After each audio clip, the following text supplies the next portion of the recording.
poin pertama nih Bang. Jadi ada seseorang, kita sebut aja inisialnya A ya.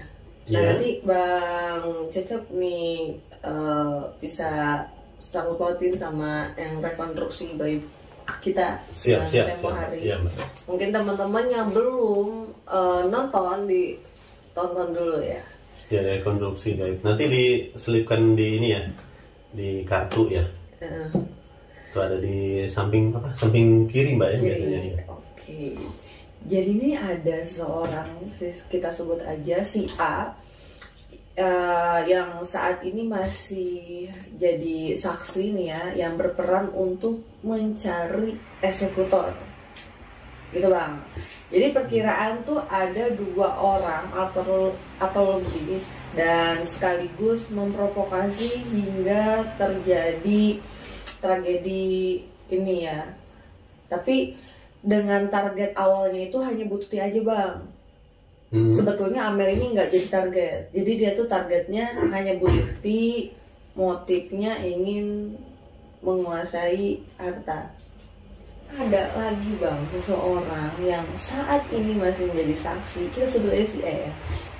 Nah jadi si E ini berperan untuk pada saat itu ya. Jadi kita kasih peranan-peranan nih ya sama nih orang-orang nih. Jadi pada saat itu si E ini tuh berperan untuk membukakan pintu di TKP tengah malam, dan dia ngecek keberhasilan eksekusi, karena si E ini kan tahu nih, ya kan, oh akan ada rencana untuk eksekusi pada saat itu, ya akhirnya dia itu tugasnya membukakan pintu di TKP malam hari itu, tengah malam, terus pagi-paginya gitu kan, dia ngecek keberhasilan eksekusi. Pagi-pagi itu ya, sekitar subuh ya, dia ngecek nih gitu, subuh.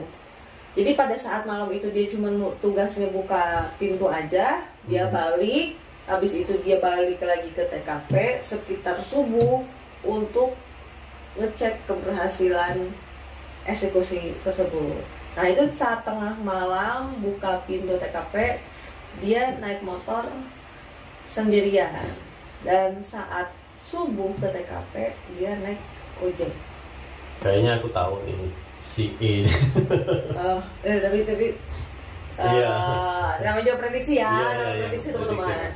Dan di sini ya Bang, kita ingetin sekali lagi bahwa kita di sini tidak menggiring opini ya, dan tidak menyudutkan pihak manapun, ya Bang ya. Gitu. Semua orang berhak mempunyai pendapat ya. Kalau misalkan dari sahabat Misteri Mbak Suci dan sahabat Seputik mempunyai asumsi, ya silakannya kita sharing bareng-bareng. Iya, jadi itulah fungsinya kita sebagai netizen Indonesia itu, sharingnya itu yang penting sebetulnya ya. Mohon maaf sebelumnya ya Pak ya, bukan berarti saya menuduh kepada orang. Tentang kasus ini memang saya sering sekali melihat ya, dan perkembangannya itu memang sampai sekarang belum terlihat. Tetapi menurut Ainul Bashiroh yang selama ini saya pelajari, di situ saya bisa melihat bahwa ini ada hal yang tidak wajar.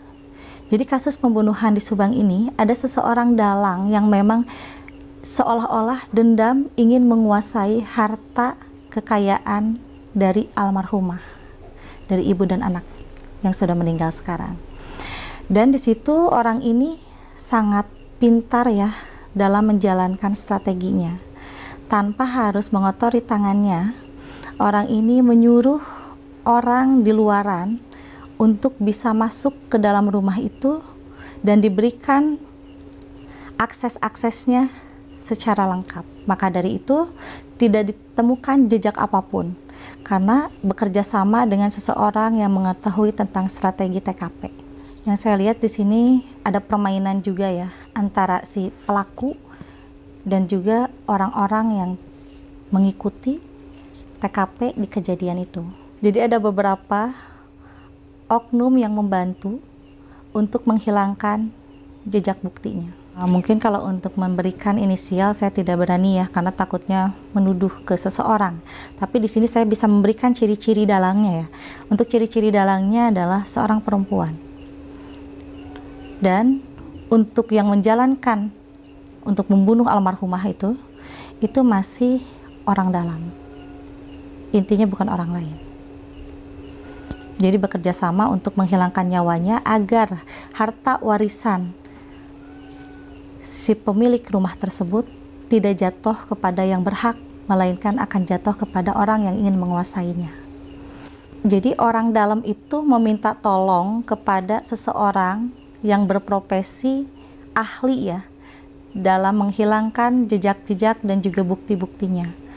Yang jelas orang berpendidikan, mempunyai jabatan. Jadi saksi-saksi itu kasihan, karena selain dari tertekan ya, jadi mereka itu sama dengan diancam untuk tidak menyebutkan kejadian pada saat itu seperti apa. Padahal sebenarnya ada sih dari pihak keluarga yang mengetahui kejadian tersebut, tetapi disuruh bungkam dan juga diancam untuk tidak membocorkannya.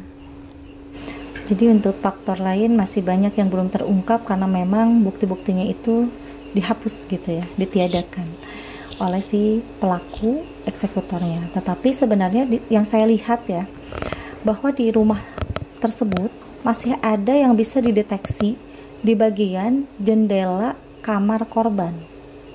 Itu ada di bagian gorden dan juga kacanya. Nah, itu ada yang lupa bahwa pada saat itu, saat penghapusan bukti ya, mereka lupa untuk menghapus jejak sidik jari yang ada di kaca kamar korban dan gordennya.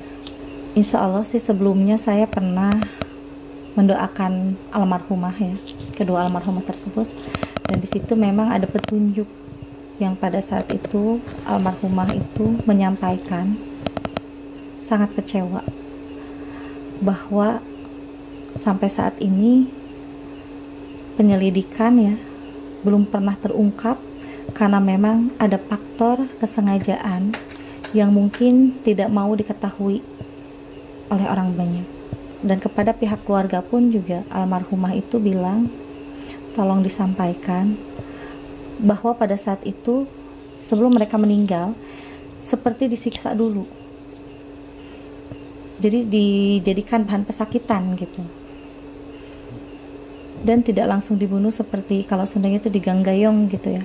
Maka dari itu benar-benar almarhumah itu walaupun sudah ikhlas dengan meninggalnya mereka gitu ya, jadi kedua almarhumah itu ingin tenang di alam sana ya, dengan ingin melihat pelajaran yang nantinya bisa diterima oleh si pelaku dalangnya. Saling kait-mengait bisa saja. Jadi kita tidak melihat motif emosional dan motif instrumental sebagai dua motif yang terpisah secara absolut. Itu pula menjadi dasar bagi saya untuk tetap tentu saja teman-teman di kepolisian yang tahu ya, paling tidak ada 4 pasal yang harus disisir, yang harus dipastikan. Pertama, apakah ini pembunuhan? Bahkan yang kedua, apakah ini memang merupakan pembunuhan berencana? Yang ketiga, tidakkah tertutup kemungkinan bahwa ini penganiayaan yang mengakibatkan korban meninggal dunia? Beda-beda tipis, tapi ini beda pasal karena konstruksi hukum berdasarkan situasi juga memang bukan pembunuhan, penganiayaan, tapi kebablasan mengakibatkan korban meninggal dunia. Yang keempat, pencurian yang disertai dengan kekerasan. Pelaku atau para pelaku datang untuk mengambil harta benda, tapi terpergok oleh korban, kemudian terjadi konfrontasi secara fisik, ada korban meninggal dunia. 4 kemungkinan, berarti 4 pasal yang harus disisir dan pada akhirnya dipastikan pasal mana gerangan yang akan dipakai oleh pihak polisi.